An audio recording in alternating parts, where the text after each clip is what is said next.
last Ceann Comhairle. Okay, Gurv Mahagath, last Ceann Comhairle, and I want to commend the Deputy for bringing this motion forward, and indeed Deputy Daly for her prior one, because I think that we can never scrutinise these type of situations enough.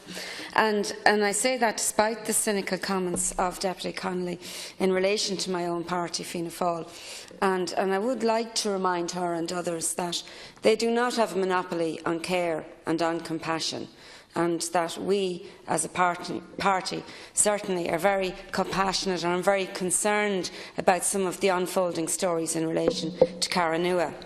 And this motion certainly sheds a light back again on a very shameful part of Ireland's history. And the Ryan report of 2009 laid bare the full extent of the horrific treatment that was meted out to children who were placed in religious institutions, and we can never and should never forget that. The €110 million that was given to Caranua by religious congregations was supposed to enhance abuse survivors' lives, and this money was supposed to be spent on health, well-being, housing support, education, learning and development, and in some very small way to try to address the profound damage done to people who were placed in these institutions. And we do know from figures that some 5,000 survivors of the possible 15,000 eligible applicants have applied, so that's about one-third since January 2014.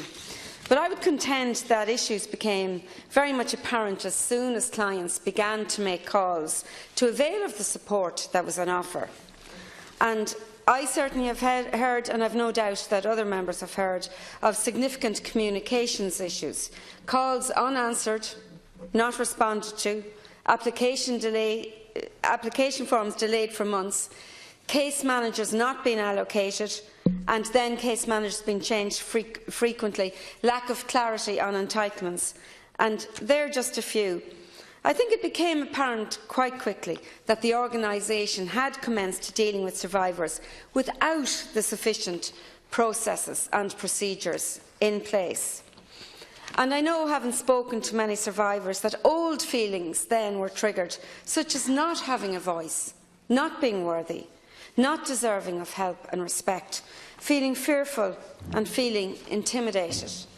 And while Caranua rightfully provided counselling for the survivors, the counsellors now have to deal with the issues being raised as a result of their experiences with the agencies that was established to support them.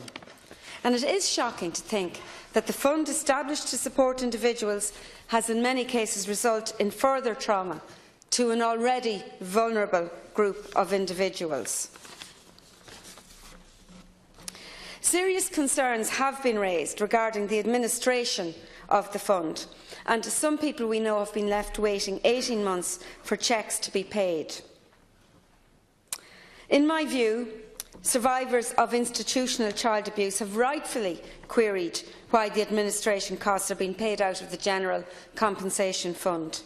They feel that the money set aside for them is being unnecessarily squandered on administration costs. And there are serious concerns that the increasing admin costs will reduce the dwindling redress funds available to survivors. The introduction of the new, complicated and confusing guidelines for survivors and the seemingly arbitrary €15,000 limit on payments have caused significant problems and should be acknowledged.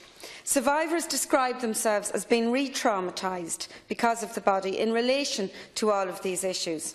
And many survivors feel that Caranua have failed its core duty to assist them in living full and dignified lives.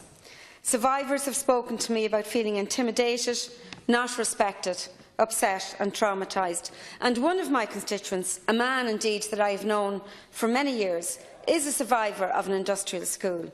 He put his past behind him, worked hard, raised his family, all of the time keeping the trauma of his childhood to himself so as not to burden his family. He phoned a helpline having watched a documentary on the redress scheme and now considers it's the worst thing that he has ever done. Engaging with the redress system felt like abuse all over again because of the manner in which he was treated. and he, for one, felt re-traumatised by the whole experience. The ongoing review of eligibility and of approved services for Caranua needs to be completed and then considered by the Education Committee, which I chair, together with the views of the stakeholders. And I think it's hugely important to emphasise that, the views of the stakeholders, because we absolutely have to have full consultation with the survivors. And the review that I'm talking about has to address the operational failure in its service provision and administration. Survivors should be consulted in a meaningful way, and the process should be survivor-led and survivor-centred. Only in this way can we help to restore the dignity of the survivors in a fair, compassionate and respectful way. Fianna Fáil's counter-motion, as my colleague Deputy Byrne has outlined, calls on the Education Committee to carefully examine the recommendations of the review and to engage with all stakeholders. Caranua must fairly and efficiently provide support and services to all survivors of institutional abuse and to acknowledge and address the dissatisfaction with some of its operations. Gurv Magad Lascain Corla, and I now hand over